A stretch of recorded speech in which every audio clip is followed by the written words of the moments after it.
4 over the total number of parts. The fraction of the shaded parts. The fraction of the shaded parts. Now, all the parts should be equal. Let's say it looks like that. Okay. Mele? Sure. The shaded part is 5, 6. Now it will be 2 over 6. What? How many? It just 3. 3. So it becomes 1 over? The fraction here 2. Oh, you can't 1, and then we have 2. Then you count the total number of parts in the shape. Wow!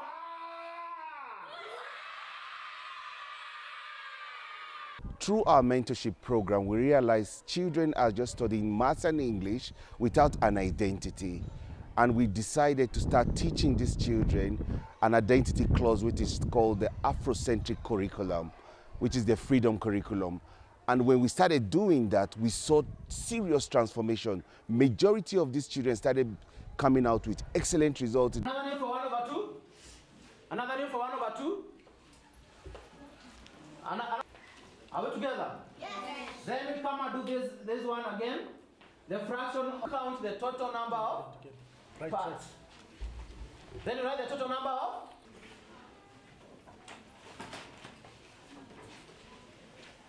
Yeah, finish up. Let me see yours. Good. Afrocentrism means Africa-centered. That Africa is at the center and at the heart. Black people, black culture is at the center and at the heart. We are bringing it back to, or we are opening it up again, because a lot of cultures have come and overridden our own cultures. So to be Afrocentric means to purposively and consciously go back to the African culture and agenda.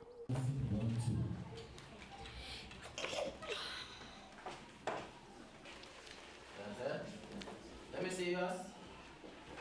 You ready for me? The reason we edify our mother tongue, our African colors and prints, African attire, is because this is who we are. Our culture carries our heart, our soul, our mind, our essence. And if we go by dressing how maybe the British showed us how to dress in school, how the British showed us how to speak in school, that should be an addition. It should be just like more of exposure. It should not be the center. First, we should start with our own mother tongue, our own colors, dressing code, everything, our own Afrocentrism, Africa-centeredness, and then we add.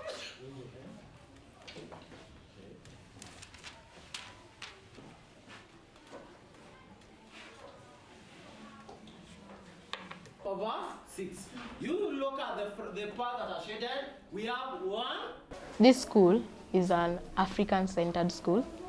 It is trying to change the African mindset and make the Africans love themselves, know who they are, and just be proud and be ready to embrace their culture. But in my other school, it was very hard for someone to be called with their African name, because people thought that the African names are not valuable. They really admired the European culture and failed to admire our own culture.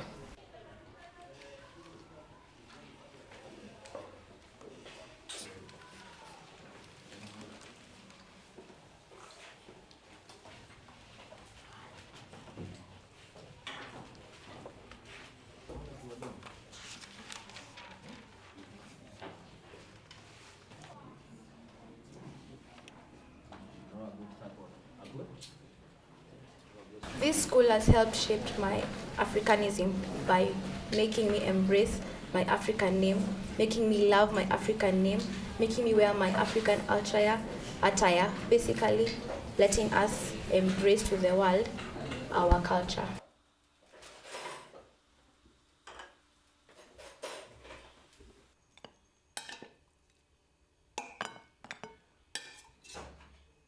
Growing up as an African child, we grew up communicating with our elders in the vernacular languages dressing in the cultural way that was fit for everybody. With westernization, the culture, African culture is being eroded, and with the modern parents being busy with so many things, with education and with the work, we tended to forget about teaching our children about their culture. And we are so excited that Children in Freedom has taken it up to teach our children about their culture in terms of dressing and even the cultural foods and speaking vernacular language.